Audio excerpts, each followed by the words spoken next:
one, that's a ratio. Tiny tune on, welcome to the show.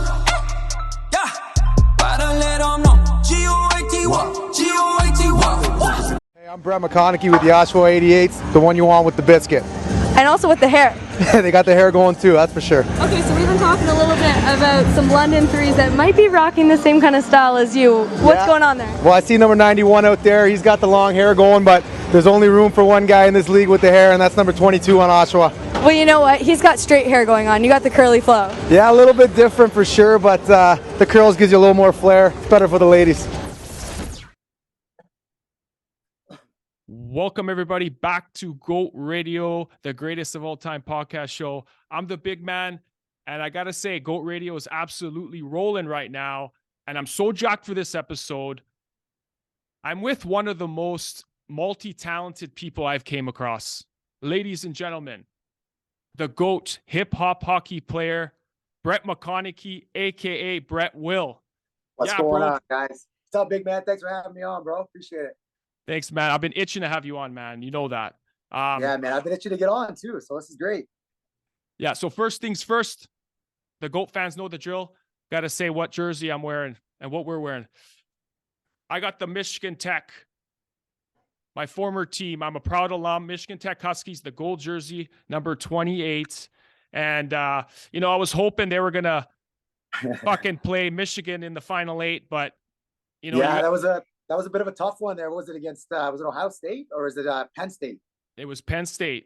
Eesh. Was it like 8-1 or something? Yeah, they didn't come to play. That's the thing with NCAA. You got to show up for one game elimination, man. So yeah, anything can happen, man. That's crazy. But like, hey, they got to the big dance, right? So that's a start, right? I'll always be proud of them. What do you got wearing there? For sure. I'm wearing a Derrick Henry Tennessee Titans jersey, number 22. Favorite football player, the GOAT running back. He's an absolute legend. So I'm a Titans guy, so that's what I'm rocking. That's a beast. And shout out, you got a nice studio back there, nice set of shoes there. I know you're a big fan of the shoes. Looks sick. Yeah, big shoe guy, bro. Big shoe guy. So I try to incorporate it here. I'm not the biggest tech guy in the entire world, but we got to figure it out. So we're good. Awesome, brother. So like I said, man, I'm not just saying this. You're a man of a lot of talents. You're a great athlete. Division I NCAA player, professional hockey player. You're a YouTube star with your show, The Shooter Shack. And on top of all that, you're a wicked rapper. So, man, thank you, sir. Where do you get your grind and hustle from, man? Honestly, bro, I think that it doesn't really matter what I'm involved in. I think you would understand it too as a high level player coming up. I gotta give it to hockey. The way we were disciplined, the way we learned how to take care of our bodies and how to train and how to prepare, and it's something that you always talk to guys that when they're done playing, they kind of figured out, things that they learned in the game that they've been able to implement in real life, whatever they're doing. So I would seriously give them most of that testament to hockey, man, because, for the first 25 years of life, that was like all I really knew. And, we worked hard at it and we learned a lot of stuff. So that's where the dedication and where the hard work came from, for sure. So let's talk about the hockey point right now. Alabama, Huntsville, the Chargers. How was your 4 years in college? Did you have fun? What was the best part of college? It was an unbelievable time, buddy. The best part of college, I would honestly say, for one, the reason that I went there to Alabama, Huntsville, I went as a true freshman, which is pretty rare in D1.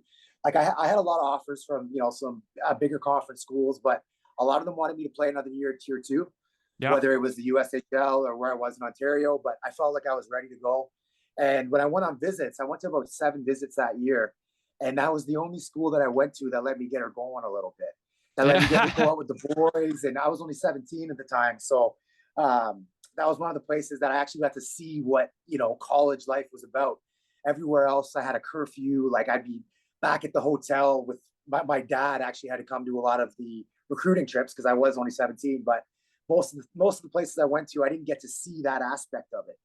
So when I went there after the game on a Saturday, I went back to the players' apartments and I got to see some wild stuff. And that's kind of what hooked me in, along with the weather. It was the only D1 team in the South. Going to the rink in sandals and flip-flops every day was pretty fucking sweet. So that was kind of, part of the reason I went there. But the best part of college, man, like there was just so many good times. It's hard to think of one, but that's a tough one. I would probably just say the best part of college was, we were just talking about the NCAA tournament there. Yeah. My senior year, we ended up going to the tournament. We were the 16th ranked. We played number 1 Notre Dame, lost in triple OT. Wow. And at that time, we were the only school ever that had made the Sweet 16 or the tournament with an under 500 record. So we had a terrible year, but we had a really, good squad. We had 11 or 12 seniors.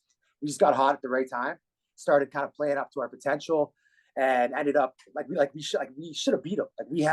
It was pretty even in shots. I hit the crossbar on a power play in OT, which would have been the biggest upset of all time in NCAA history for sure. Thinking about memories wise, that was probably, the best part in terms of hockey. You know what I mean? That was pretty cool. So yeah, I would say that was pretty special. Yeah, and you have a pretty wicked stat. You're like an Iron Man. You pretty much played 4 straight seasons, which is tough because, you only play like 30, 36 games, but it's intense, and you got to kind of compete for those games. Yeah. And, that's a tough Ironman to. Yeah, for sure. I broke the record at the school anyways. Like I played 135 straight, and which was, we never played more than 32 in a season when I was there anyways.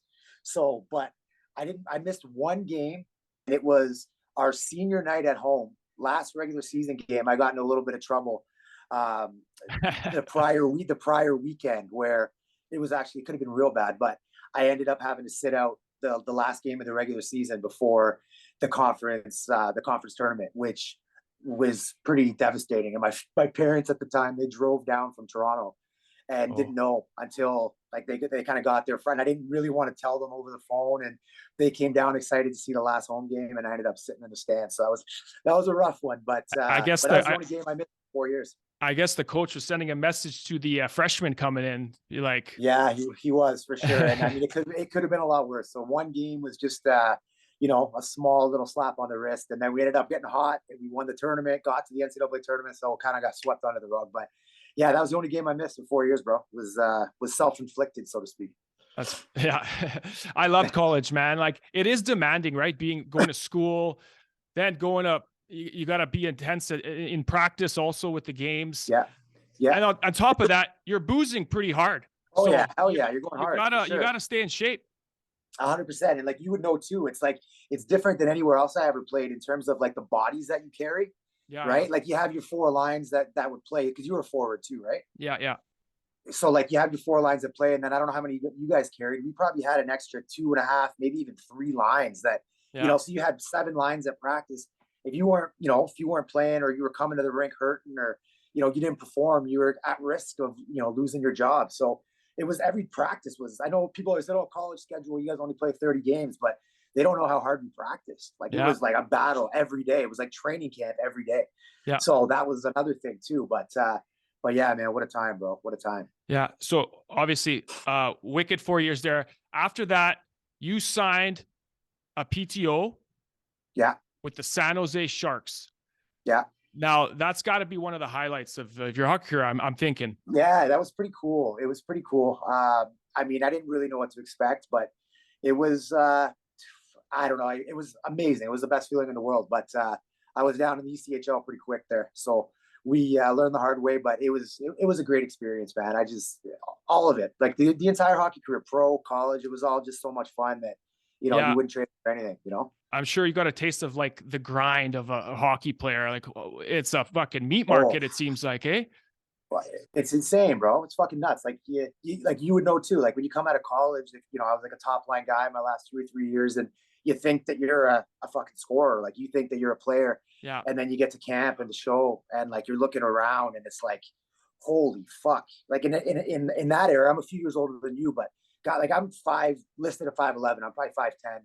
But like guys in that time were fucking huge. Like I looked like a fucking twerp out there, like 5'10", 210, and I felt like a fucking tiny little guy. And every single guy could play. You're looking at the guys that played on the 3rd or 4th line, and you're watching these guys in practice, and you're like, holy fuck, like that's a 4th line guy. And you see the top 6 at that level, it's like, Jesus Christ, I better start doing something here because, like you're not going to be that guy there. But you get a wake up call pretty quick for sure. Did you get in on any exhibition games? Any notable Yeah, players? I played two. I played two, which was pretty sweet. Didn't play a ton, but notable players. I'm trying to think of who was at that time. Like Brendan Gallagher was probably, we played Montreal. He was pretty sick. He was youngish too at that time. But yeah, that was pretty cool too. Yeah, Gallagher. He's a Vancouver boy too. Is he? I didn't know that. That's sick. Yeah.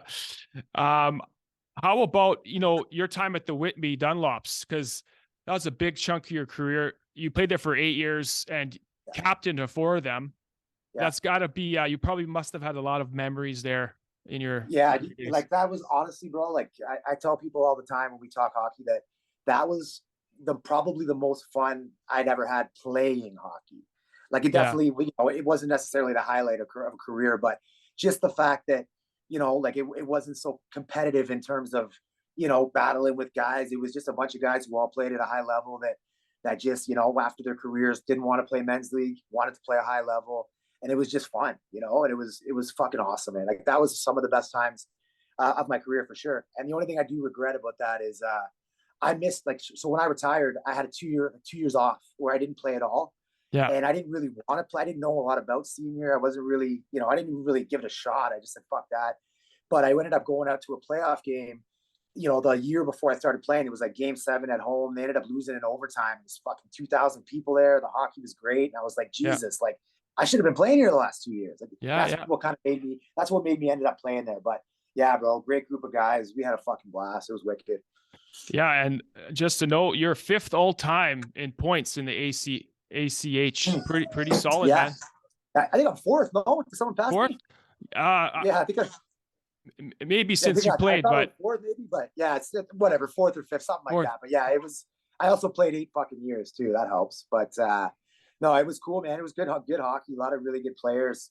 But I think I played against one of your old teammates. Longevity is a big part of being the GOAT, man. For sure, man. And honestly, the only reason that I didn't keep playing was because our team folded in Whitby, which our team. And I ended up playing last year in Hamilton for the year, but it was like an hour-and-a-half commute, and it was it was a lot of fun, great team. It was too much every weekend driving. But they ended up just punching their ticket to the Allen Cup last night. So figures the first year that I don't play, the team I was on goes to the fucking Allen. But yeah, man, it's wicked. Did you ever play senior out there?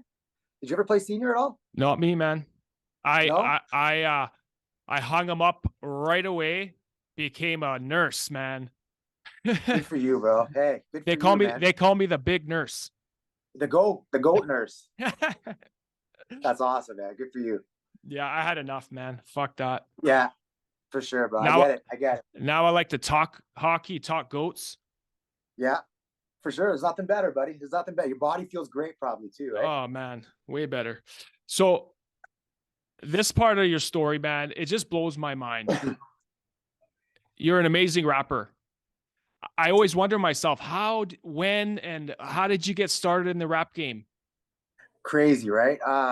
Honestly, it was around the time that 8 Mile. Remember the movie with Eminem when it came out? I was playing high school basketball, and I had no idea, no ability, or I didn't know anything about it. I wasn't like a rapper ever, but a lot of guys at that time, freestyling was kind of big. And I just remember guys in the basketball team would all do it. And I would just kind of jump in as like a joke, like throw in a 1-2 little chirp kind of thing. And I ended up being like decent enough where guys were like, holy shit, man, that was pretty good. And I'm like, yeah. And then that's kind of how it started. And then I kind of started writing, and then fuck, man, it just kind of took off from there. But yeah, it was humble beginnings for sure. I don't really enjoy listening to the stuff that I first recorded way back 20 years ago, but it's come a long way for sure, bro. It's come a long way. So were you playing hockey and then simultaneously going on tour and stuff? How was that working? Yeah, around that same time. But the only time that I ever really did big shows or like open for like big name artists while I was playing was at Alabama Huntsville. Like, during the season, it would never be like a tour, but like a one night kind of thing. But it would always be in the off season. So when I was playing pro, when the season would end, I would stay down in the South where I was, and that's kind of where it would all start. So most of it happened after the season, like the tours and stuff. So yeah, that's kind of how that works. That's sweet. Your teammates supposed to be like, this is fucking awesome. Yeah, it was fun, man. We had a lot of fun. Like we used to try to bring the boys up on stage in the jerseys, and the guys had a blast, man. It was really fun, man. It was a great time, to be honest with you. I had a lot of fun with it. It didn't help my hockey career very much, but a lot of coaches didn't like it. But it was fun, man, and it's me, so it is what it is, you know. Can you name some of the guys you kind of worked with in the rap game? Are you allowed to bring Yeah, any names up? Yeah. yeah, sure, yeah. Like I mean, in terms of work, like I like toured with some big names, like, and I think we were talking before about like who the biggest beauty was that I toured with. And Yeah. honestly, the first name that came to mind was Styles P from the Yeah. Locks, right? Yeah. Wow. Part of the Locks, him, Jadakiss, Sheik Luch. I spent a lot of time with him. I actually have a record with him coming out on my upcoming project. He was like such a good dude, man. Like so much different than anyone else that I'd ever met in music, or that was already somebody, like large, great guy, very humble, loved hockey. So he was like a diehard Islanders fan. Like he's from like the Bronx area, but he didn't know the rules of the game. Yeah. So this guy watched hockey a lot of his, but he didn't understand what was happening. So I remember one time on a tour bus, I spent like 3 hours with him. We watched an Islanders game, and I like explained to him the rules. But like for Yeah. someone who was a fan of a team and watched them but didn't know what was going on, it was like, to me, I thought that was fucking crazy. But yeah, he was a wicked guy, man. Really good dude, super humble, kind. And then there's some guys that aren't super, super humble and super kind, and we don't have to name names, but he was just such a good dude, bro. Such a good guy. That's pretty sweet. He's on your next album. We're going to get into that in a little bit. So you're the man behind the GOAT Radio theme song. It is One of the two. Yeah. yes. Yeah. You and Emerson, by the way, I was going to say, you guys are a wicked duo. GOAT Radio theme song. Hey, gotta be the greatest of all time theme song in podcast history. Fuck, it shook Vancouver, man, when it came out. It shows you really have you do a lot of theme songs. Are you are you able to kind of give us a little hint of what you're doing? What are your plans going forward here? Yeah, sure, man. So like you said about a lot of them, like we just finished last night. We just finished up like our 50th that we've done in the last like 4.5 months. And that's, ranged from minor hockey, AAA teams, all the way up to NHL teams. We have a song coming out with the Boston Bruins for the playoff run April 10th, Wow. 7th to 10th. We're not 100% sure on the date, but yeah, man, it's just something that kind of happened. Like it wasn't necessarily this huge plan. Like I used to do these theme songs for teams that I played for. Yeah. Like I didn't do them for, like paid jobs for other people. I just used to make songs for teams I played on. And one of my buddies that's a coach now, he goes, yo, remember when you used to make songs for your team? Like how much would you charge to make a song for the team I coach? And I was like, well, okay, I thought about it. And then it was like, you know what? Like this is like an untapped market. This is something that not really, it's super cool, super original, special for people who it's about or the team that they're on. And yeah, it just kind of took off, and I haven't really marketed it or like promoted it. It was just kind of something that took off. So I learned a lot from it this year. So next year we're actually building a recording studio right now that we're hoping to have operating in the next like 2 to 3 months. And we're going hard, man. We're doing this shit full time right now. So we got big plans for next year, trying to branch into some other sports, baseball, football. Obviously we're doing lots of podcasts, as you know. Yeah. But yeah, it's just something that kind of happened. It was just one of those things that just popped up and it worked and it made sense, and fuck, it's off to the races. So it's pretty sweet. You're like putting the two together, your passion for sports and your passion for music. And you and Emerson are, like I said, unbelievable duo. I all my boys are right now. They're cranking your tunes right now. You came out with a single Drift like a month ago. You got another one that just dropped like a couple days ago called Nothing to Prove on all platforms. Can you tell us a little bit about those and your album coming up? Yeah. So the whole Emerson thing, like I've known Emerson for like 20 years. Like we never had worked together, like musically, but like we were always cool. Like we had a decent relationship, and he's always like, he just got back from one of his record deals just ended. He was with Atlantic Records, and he was in LA for a long period of time, and he just kind of moved back to the same area I'm in, and it just happened by chance. We got together, hooked up, and started doing some work together. But yeah, so we have a bunch of, like, we've recorded like around 51 like songs, like 51 singles together, like joint project stuff. but we're not sure what's going on when the release will be of the first album per se. But right now we're just going to ride singles out, like every 3 to 4 weeks, put out another single. You know, I've been doing a ton of research about it, and a lot of people say that that's kind of the best way to get things popping right now. Instead of putting out a whole project that you'll see the first 2 to 3 songs have a ton of plays, and then it kind of drops off from there. If you're not already a massive artist, right? If you're kind of on the come up. So yeah, I think we're just gonna, for now anyways, we're gonna ride the singles, man. We have so many of them that, like, we probably have 5 albums worth of ridiculous music right now. So yeah, and then he's also got a really, really successful solo career going on as well. So, you know, it's like all the focus can't just go on the stuff that we're doing together. I have a solo project coming as well. So we're just kind of riding the wave, man. And we're having a really good time doing it. Our chemistry's awesome. The music we're making is fucking insane. So yeah, we're just riding with it, bro. So yeah, we're having a great time with it too, which is the most important part, you know? It doesn't really feel like work. You know what I'm saying? Yeah, you guys are, honestly, I think you guys are going global. Goat Radio is freaking on your train, man. Hey, man, fucking right, bro. And you know, that Goat song, dude, was so much fun to make too. Like, I literally sat, like, so Emerson's a producer too. I sat with him while he made that beat. Yeah. So like, I remember talking to you about the Hulk Hogan stuff and the Real American song, and you know, just watching. Like, that's one thing. I'm not a producer. I don't make beats or I played some instruments growing up, like younger, but I don't make beats. But to sit there and watch a guy create, you know, a beat or a sample around a song you already knew, was fucking insane, bro. So we had a lot of fun doing that one. So thank you for that, by the way. We had a blast, man. So I didn't even give you much. I gave you a few sentences, a few notes, and you guys just rolled with it, man. I listen to it every day still. Yeah, fucking right, bro. I love it, buddy. I love it. Okay, bro. Shooter Shack. Successful show on YouTube. 25 million views. Why was it such a hit? To be honest with you, half of the reason I think why it was so successful anyways is because I was a little bit ahead of my time, because at that point it was like more of like a gambling advice show. I was like you know, like, what's that movie with 1 for 2 for the money with Matthew McConaughey? He's like people like a handicapper, like a professional handicapper. So that's kind of what it was about. Like, that's what it was. You know, it was a sports talk show, but the meat and potatoes of it was me giving out NFL picks each week. And for the 2 years, for 2 of the years that we filmed the show, I picked at like 81% against the spread, giving out 6 games a week, which is like, the top handicappers in the world are like 62, 63. Like, that doesn't happen. I was going to say, yeah. Right. So I actually had 2 years back to back where I was like 77% and 81% against the spread the entire season. And this was like putting out the episodes on Wednesday when the games were on Sunday. There was no, like, you know, waiting till the games are over and posting videos. It was all legit. Yeah. So that was, I think that had a lot to do with, you know, the major success of it, because a lot of people were watching it to get, you know, to get gambling advice. And it was technically, it was free.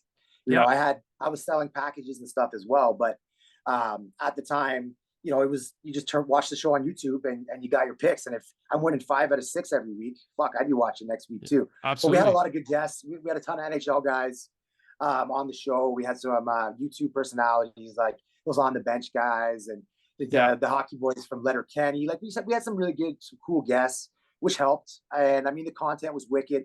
The co-host of mine at the time, Pat Gregoire, he's now on TSN. He does the NLL. He's like covers the National Lacrosse League. So I mean, he was really good too. Like, at what he did, that was his goal. You know, at that time, that's what he wanted to do. And you know, like, he ended up, that helped him reach his goal, which was super sweet. And yeah, man, it just went really good. It was seamless. And you know, after a couple of years of doing it, I kind of lost a little bit of interest, to be honest. It was just, it was a grind, man. Like, it was a really big production. It was not cheap. It was, you know, weekly, and we were shooting, like, at the time, like, we were trying to upgrade our set. Like, as you know, like, you always want to make everything you're doing, see, you know, from like what your stuff looks like now from when it started, everything always looks better as you progress, right? So we ended up filming the last season of that show at my uncle's place, which was like an hour and a half away from where I lived. So like, if we were filming on Wednesday, it was 3 hours in the truck. It just got to be a lot. So that's kind of what happened. And, you know, the guys that were filming my show from the show ended up getting a ton of big jobs out of it. And their time had been crushed. So for it to work for them, it was going to be this much more. And it just got to a point where I was like, you know what, fuck, like, I don't need to be doing this. I love doing it, but we had a great run, and I kind of just shut it down. So that's kind of what happened. But you know, it was wicked, man. Like at the time, it was fucking what I was into, and it went really well. It was a fucking blast, and it just R.I.P. the Shooter Shack, R.I.P. Yeah. I watched a few episodes, man. It was really fun to watch. Hit a mix of everything. Yeah, man, in there. we had a good time. Yeah. Yeah, it was fun, bro. It was fun. So you seem really driven, like to be successful always, right? What's your ultimate goal right now? What do you want to get to? That's a really good question. To tell you that, like, I'm kind of like, I feel like I'm already like where I want to be in terms of like, you know, what I'm doing for a living, and you know, my successfulness, where I'm at. Like, if you had asked me that a couple of years ago, like where I'm at right now, like just making a living, making music is and a good living was the dream, really, always. Even when I didn't make music for a decade after hockey, I kind of packed it in. But you know, like, it's obviously I would like my personal music and Emerson stuff to really, really pop off. That would be amazing. But just, I'm kind of living it right now, man. Like, just living the dream, making music for a living, and being involved in sports still. That was always something that was important to me. So, you know, I'm right in the heart of it right now. So it's just really, it's time will tell to how big it could get. But honestly, I'm just going with it, man. Like, I just want to keep being successful with it. I want to continue to grow, you know, be a better artist. But as for the goal in terms of like financially slash success or whatever, it's like right now it's kind of, I'm there. So, you know, there's nothing, like the song says, there's nothing to prove. I don't really have anything to lose right now. It's just trying to grow, get better, enjoy what I'm doing every day, wake up with a smile. And that's fucking good enough for me, bro. Fuck yeah, man. Exciting times for you, man. Still. Yes, sir. Looking forward to it, bro. It's going to be a really good next month or two are going to be big. We have a lot of shit coming. So like for all your listeners, keep your ears and eyes open. We have a song with the Seattle Thunderbirds. I guess they're like the Mem Cup favorites. They're pretty solid. Comes out this Friday, March 31st on all platforms. We're going to be out in Seattle, actually. I think we're going to be performing at a playoff game at an intermission. They're going to fly us down there. And then the following week, we got the Bruins song coming out. Obviously, they're Cup favorites to win it right now. We got that song out for Michigan. They're in the Frozen Four. You know, things are rolling right now, man. So we're hoping that these team anthems bring some major success for those teams. And then there's no way that those teams can't continue to get songs off us every single year if they win with it, right? Yeah, so that's kind of, we're cheering them on big time, buddy. Awesome. And I'm pumped I got to know you, man. And I look forward to working with you down the road for sure, man. Yeah, man. Yeah, you've been a beauty. It's always been great. Me and you've been talking quite a bit the last few weeks, and it's been wicked, man. It's crazy that we never actually like knew each other or met each other. We know a lot of the same similar people, but hockey world's a small world, man. So it's just it's super cool, man. You're a wicked dude, bro. And I wish you nothing but success as well with all of this. Thank you, brother. Why don't we do some GOAT rapid fire? All right, let's do it. All right, you're gonna give me your choice. You can expand if you want to, or you can say next question. Okay. All right, brother, let's go. Yes, sir. Sid the Kid or Ovi? Ovi, 100%. Fucking right. Boston Bruins or Toronto Maple Leafs? Who's going farther this year? Boston Bruins. Brad Marchand or Patrice Bergeron? Bergie. The vet. Yes, sir. You had some fights in your career. Who would you rather fight? Zdeno Chara or Ty Domi? I'd rather fight Ty Domi for sure. Yeah. I'd actually be taller than him. That's crazy. What was your weirdest pre-game ritual? Like not sleeping, like the night before. I'd stay up all night and keep her going right to the game. Oh, wow. Once in a while. I'm just kidding. But yeah, that was what's superstitious. If I had a great game and I partied like hard the night before, I'd do it again until I had a shitty game. So that was kind of off for sure. Oh, that's awesome. What was your pre-game meal? Big like chicken parm guy, pasta guy, Olive Garden, that kind of shit, you know. MJ or LeBron? Ooh. I'm gonna say LeBron. You know what? That you're the first guy on the pod to say that, and I'm happy you did. Yeah, I'm gonna say LeBron. Get the convo going. Everyone's saying it's an invalid conversation. It's not.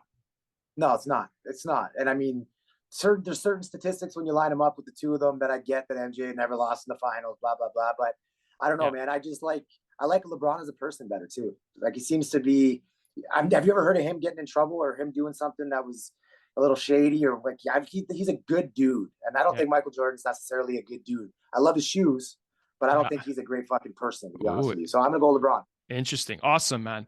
Magic Johnson or Larry Bird? Larry Bird, bro. The Birdman. The Birdman. Who's winning the Stanley Cup? The Boston Bruins. Who's winning the NCAA hockey championship? University of Michigan. Messi or Ronaldo? Messi. Messi.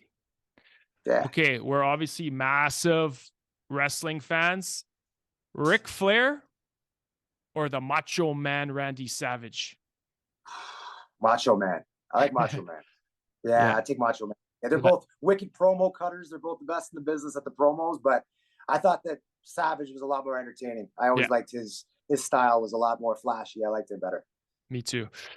You're a rapper, but what would you choose? Country or EDM? Probably country. Yeah. Yeah, probably country. Not a big EDM guy. Biggie or Tupac? Ooh, I'm gonna say Tupac. Ooh, I was thinking you were going East Coast, but no, eh? Yeah, no. I mean, I like a lot. Like, obviously, I like both of their stuff, but I think that I like Tupac stuff better. I think he was a little bit more, little bit deeper, a little more creative. He was a little more talented as well. I think I liked him better. Cool. Lil Wayne or Jay-Z? Lil Wayne.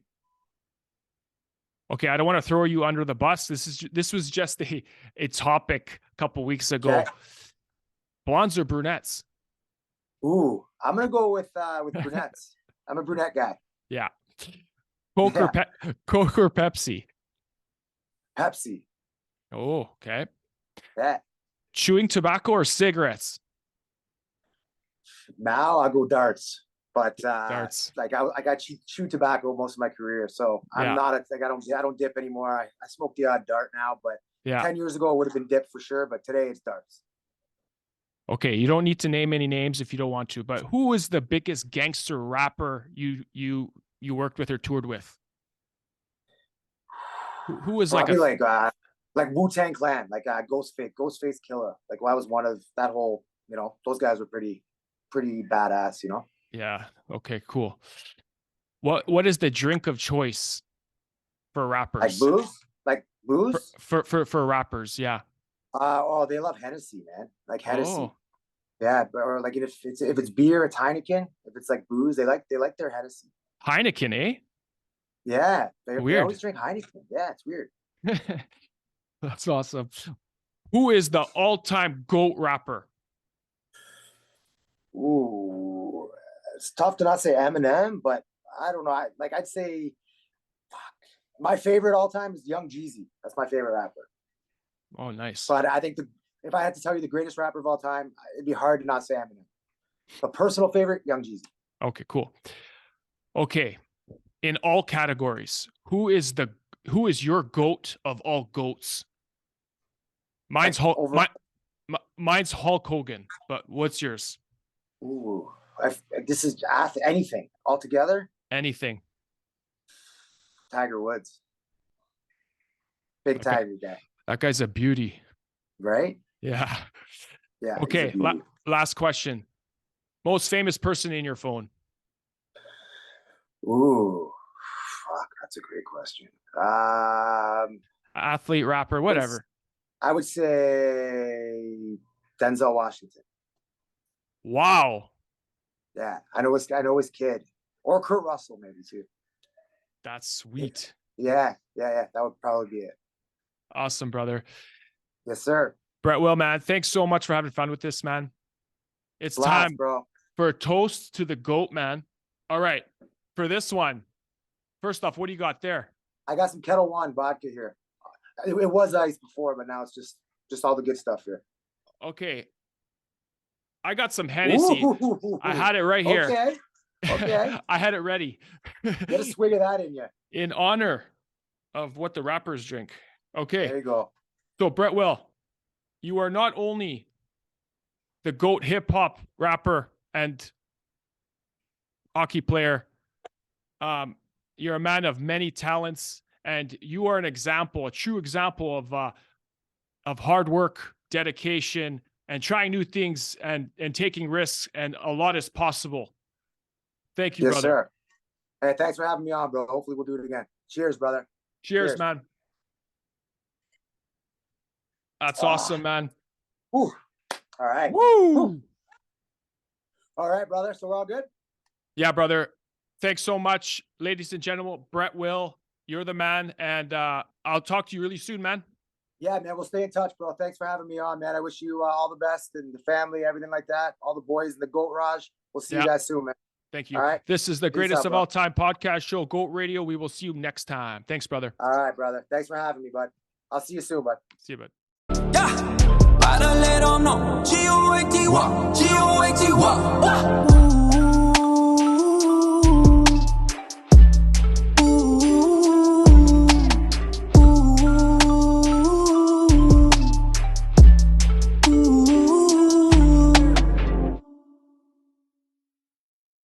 Ooh.